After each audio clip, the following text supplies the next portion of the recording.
Halo Sobat GST. Sabar, dan sabar. Itu mungkin kata-kata yang pas kami ucapkan untuk semua Sobat GST saat ini. Bagaimana tidak? Saat Piala Thomas berhasil kita bawa pulang kembali setelah penantian 19 tahun dari tahun 2002, kita harus melihat kenyataan pahit di mana saat pengibaran bendera Indonesia malah bendera PBSI yang bisa berkibar. Padahal seremonial itu adalah satu-satunya yang bisa membanggakan negara di kancah internasional. Hanya 2 kali bendera dapat berkibar di negara lain, yaitu pada saat pimpinan negara tersebut berkunjung ke negara lain dan juga pada saat pertandingan olahraga seperti ini. Itu pun kalau juara guys. Mungkin negara lain yang menonton akan kaget, wah ternyata yang menang Thomas emang negara bulu tangkis mendarah daging ya. Di bendera kebangsaan aja logonya gambar shuttlecock. Duh. Mimin juga bertanya-tanya saat menyaksikan kemarin, ada apa sih sebenarnya? Ternyata karena adanya sanksi dari WADA atau lembaga anti doping dunia. Awalnya Mimin kira siapa nih yang pakai doping, bikin malu aja. Wah, ternyata berbeda guys. Saksikan aja ya. Ya, Indonesia terkena sanksi oleh WADA, Badan Anti Doping Dunia, dari laman kompas.com. Kejadian itu bermula pada saat adanya peringatan dari WADA pada tanggal 15 September 2021. Jauh hari sebelum adanya pertandingan Thomas Cup.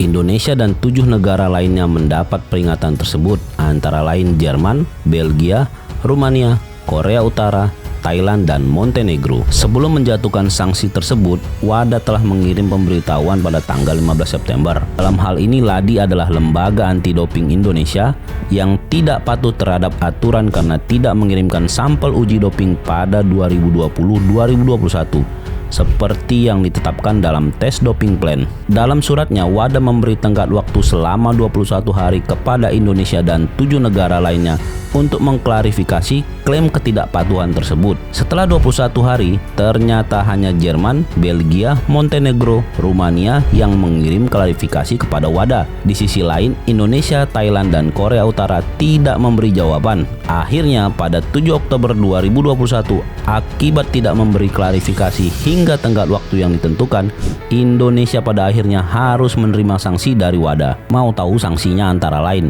Ada 2 sanksi dari WADA yang berdampak langsung terhadap atlet dan dunia olahraga Indonesia.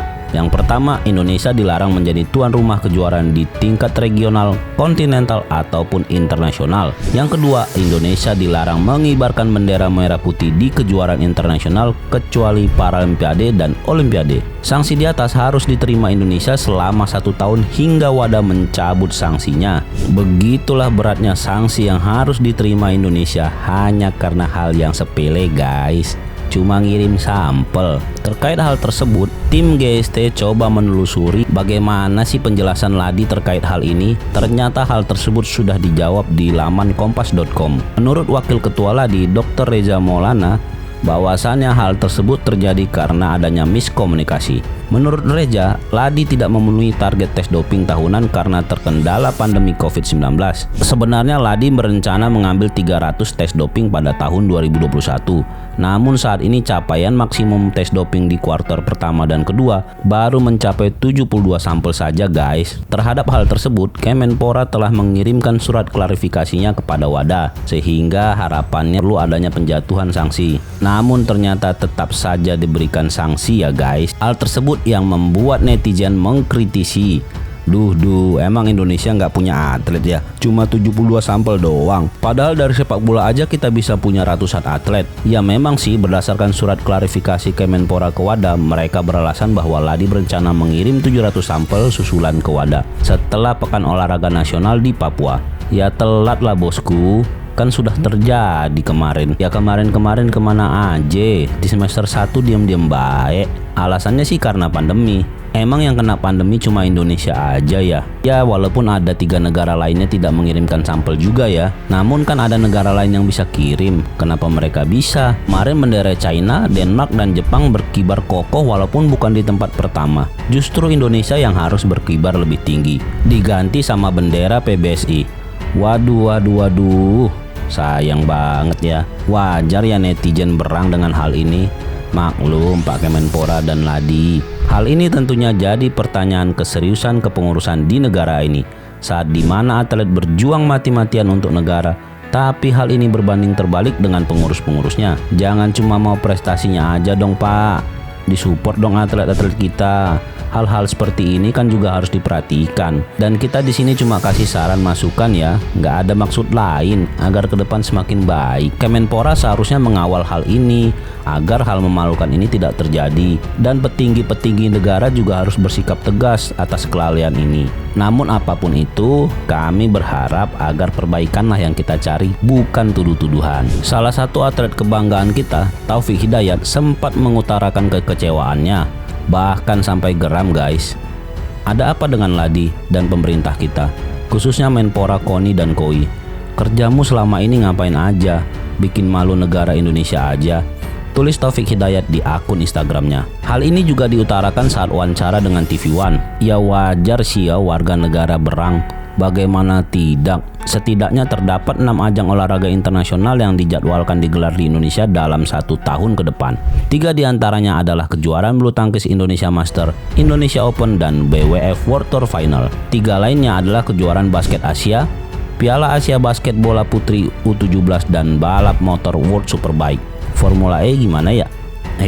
Meski begitu, Persatuan Bulu Tangkis seluruh Indonesia menyatakan 3 ajang internasional mereka tetap akan berlangsung meski tanpa kehadiran penonton. Namun kita tidak boleh tenggelam terus-menerus dalam kekecewaan, karena sebenarnya Menpora telah membentuk tim untuk mempercepat pencabutan sanksi Badan Anti Doping Dunia terhadap Lembaga Anti Doping Indonesia. Saya membentuk tim akselerasi upaya mengakhiri sanksi terhadap Ladi, kata Zainuddin dalam konferensi pers virtual pada tanggal 18 Oktober yang dikutip dari Antara. Semoga aja semakin kesini semakin membaik ya guys. Semoga semua urusan olahraga di negara ini terencana dengan baik ke depannya, dan yang utama jauh dari unsur politik, dan harapannya jangan bergerak saat sudah ramai. Ini doa kita bersama tanpa mau menyudutkan pihak manapun, hanya untuk perbaikan ya Pak. Oke, segini dulu saran dan ulasan kami. Silahkan tulis di kolom komentar ya guys apa yang mau kalian sampaikan. Kali-kali dibaca sama pimpinan-pimpinan di atas. Mohon maaf jika ada penyampaian dari kami yang salah. Kiranya informasi ini dapat bermanfaat untuk para pecinta badminton Indonesia, dan juga salah satu upaya dari kami untuk menyuarakan apa yang bisa menjadi perbaikan bagi olahraga Indonesia. Terima kasih sudah menyaksikan video ini dari awal hingga akhir. Sampai ketemu lagi. Thank you.